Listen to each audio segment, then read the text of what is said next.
Morning po. Kamusta?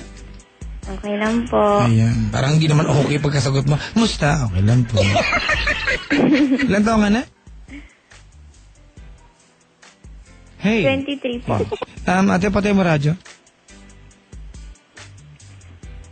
Okay na po. Baka sumikat ako. Hello? Hello? Yan. 23 ka na. Opo. Anong ginagawa sa buhay? Ito po, nag-aalaga po ng bata. Ate, patay mo radyo. Hindi po. Ilocano pa rin po, DJ. Sagutin kita pagka patay na yung radyo.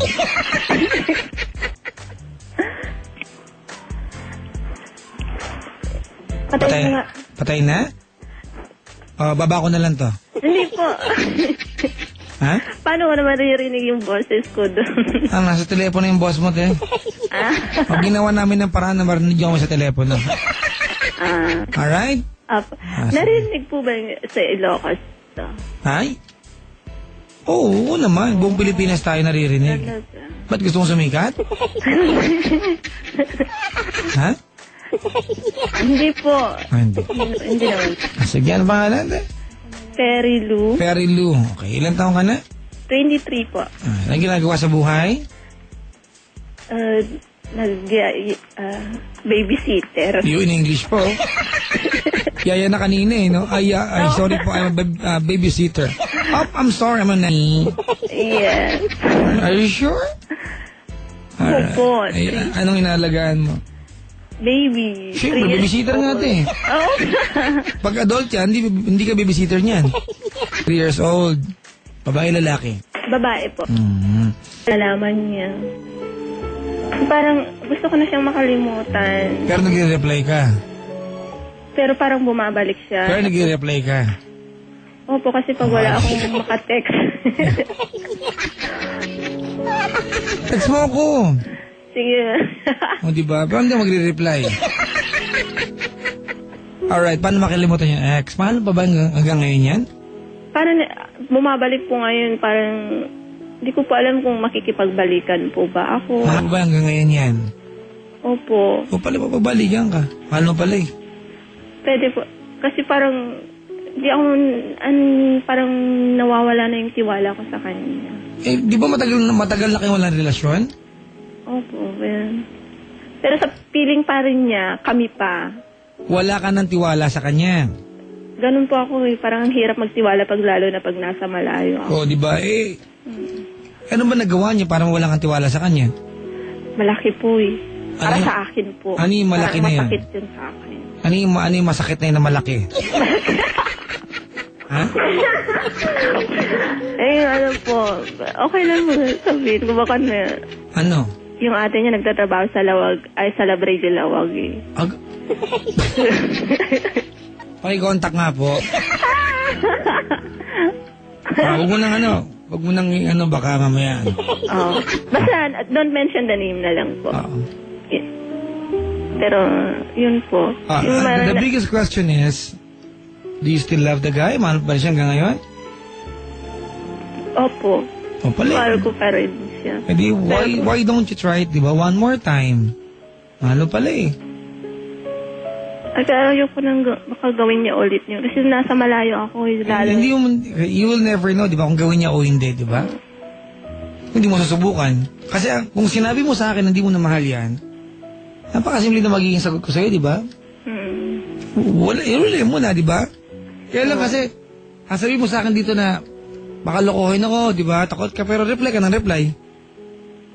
Di ba? Kasi pag lumalabas yung pangalan niya, parang napilitan din ako mag-reply. Kasi nga, di ba? Hindi mo matiis kasi weakness mo pa rin siya, di ba? Sabi nila, when we are in love, we are just like Superman. Tapos po, isa pa po problema ko. May linya akong binibitawan. Ganda-ganda nun eh. Sige na, may isa ka pa, dali, go. May mahal, parang kung pwede, 2 puso eh. Hindi pwede yan, te. Parang in love na rin po ako sa isa. Pero wala na rin kami. That's right. Ganito, Hindi ko po alam, parang hindi ko maintindihan yung sarili. Perilo, alam mo, ang gulo ng buhay mo. Oo po. Nandadamay ka. Alright, ganito na. Okay, sige. Kung ganyan kagulo yung isipan mo, I will encourage you na huwag ka muna mag-welcome ng panibagong karakter para maging partner mo kasi hindi mo alam kung anong part, di ba, ng pagkatao mo pwede mong bigay kasi hindi ka sure sa nararamdaman mo. Baka mamaya, may sagutin ka, magkarelasyon ka, di ba? Tapos... Nasagot ka na po yun eh. Sino? Mag-isa, yung... May nasagot na po ako, may isang buwan na kami. Yung radyo pakipatay. Ang tigas ng puwet mo kausap. Hindi po ako yung kasama ko po dito. Eh, kasi yung papatay niyan ako, pupuntahan kita dyan sa San Juan. San Juan. Pati ka pala eh. Ay, suyo lang po ha, pakihinaan po.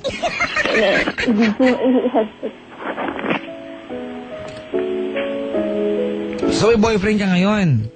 Wala na rin po kami. Ba't mag-break kayo? Ako rin po, parang hindi ko po Alam mo, gusto ko yung, parang feeling ko gusto ko yung sundin niya lahat ng gusto ko. Ah, so demanding ka? Ha? Gusto ko yung mahawakan ko sa leeg. Oo. Ayaw ko po yung nagsisinungaling. Once na magsinungaling. Hindi maganda yung term na mahawakan mo sa leg. Bakit? Ano meron? Selosa po kasi ako. Ay, tanga ka. Nananawagan po ako sa mga lalaki, iwasan niyo po si Perilo, mga kaibigan. Nakakabaliw ang ganyang partner sa buhay, di ba? Yung walang dahilan na ganyan. Tapos ang motibo sa buhay, di ba? Simple, para hawakan ka sa leg. Wag na, no? Bad trip ka. Kasalanan mo pala to, eh. Mahawakan sa leg, bakit? Sino ka? Sa bagay. Di ba? Sino ka? Ha? Perilo! Ay. Sige, hindi ka naka. Salamat sa pagtawag. DJ, wait. Sino DJ? Kasi ano ba, te? nakikinig po. O, yun lang, te. Huwag ka muna mag-boyfriend, ha? Yun lang po. Nag-focus ka muna sa sarili mo. Alright? Improve mo muna yung sarili mo, yung well-being mo. Alright? Paano po nakikita ko yung isa? Always. Pumikit ka ba naglalakad? Ano mo nakikita? Basta, kasi po, dito sa parang dito po. Alam mo, te, hindi kita maintindihan magkwento. Puro ka basta. Ano ba? Dito po siya nagtatrabaho. Saan?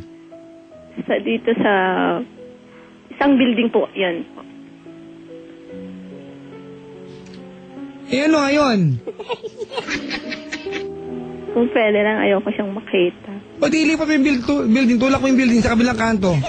Usog mo yung building. Usog mo!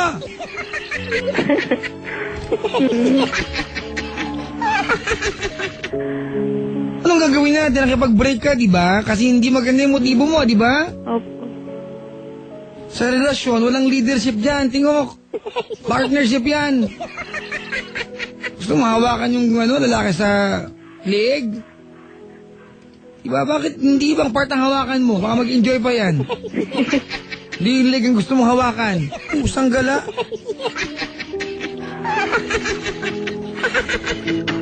Gonggong ka pala eh. Diba? Ano meron? Ha? Hindi ko po alam. Hindi ko maintindihan yung sarili ko. Hindi ko tanggalin yung ugali kong ganun. Alam mo, ate, nag-uumpisa yan sa gusto. Yan, sige. At least maganda, gusto mo, di ba? Pero ang tanong dito, kaya mo bang gawin yung gusto mo? Hindi ko. Hindi ako makakasagot yan, ikaw. Ikaw makakasagot niyan, hindi ako. Alright? Opo. Di ba? Okay? Opo. Sige na, go to bed. Salamat sa pagtawag. Hindi po pwede bumati. No greetings, no request. Sige po, salamat po.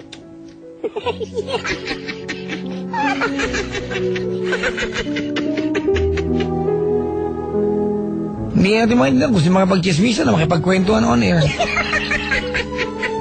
Gusto magpataya ng ending.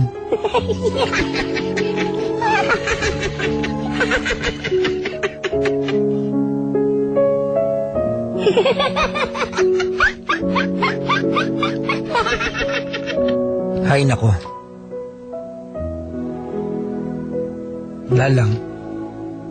Asar. Ay nako, magandang evening, Metro Mega Manila. You've got me on your radio, Papa Jack, mga kaibigan ng inyong lingkod. Hello sa inyo lahat. We've got 11 minutes before the hour of 11 o'clock on the evening of Thursday, August 18. Tatlong araw makalipas ang Mother's Day. Oo, nung 15 Mother's Day, di ba? Sahod ng mga tatay yan. Nanay yung kumubra. Mga taga-test fire, mga kaibigan, mamaya magantayan tayo dahil, alam niyo na. Magro-roll call ako mamaya ng Bagya, so dyan lamang kayo. Mga kaibigan, tawag sa akin 8326171 or 1-800-10-100-LOVE. Hindi ko alam kung anong song ang pwedeng i-play para sa kanya, pero ito na lang. Dating pelikula, una awitin, tapos naging pelikula, baboy pala siya. Babe.